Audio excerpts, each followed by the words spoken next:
Els carrers seran sempre nostres. Però són nostres els carrers? Si són nostres, per què em sento insegura quan vaig pel carrer de nit i escolto passes al meu darrere? Perquè la meva amiga sempre em demana que l'acompanyi al lavabo quan surtim de festa. Per què penso que seria millor no posar-me faldilla quan surto de nit de la feina? Perquè m'han repetit tantes vegades no torno sola. Per què m'he de callar quan passo per davant d'un grup d'homes que em diuen coses? Perquè miro darrere meu cada vegada que obro la porta de casa. Per què ens sentim així si els carrers són nostres? Perquè no ho són. Els carrers són d'ells.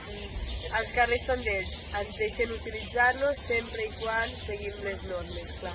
Si no passem per on no hem de passar. Si no anem provocant. Si no som antipàtiques. Si no anem soles. Si no ens ofenem quan ens diuen coses que ens hauria d'agradar sentir. Si no sortim al carrer en hores que hauríem d'estar a casa. Els carrers també han de ser sempre nostres.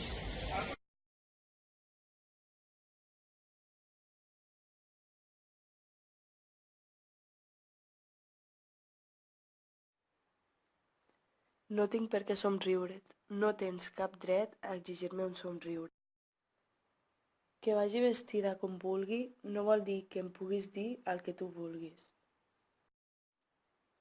Els teus fills imiten el que veuen, educa'ls també al carrer. El meu cos és meu i no el toquis sense el meu permís. Tocar-me sense el meu permís és una agressió.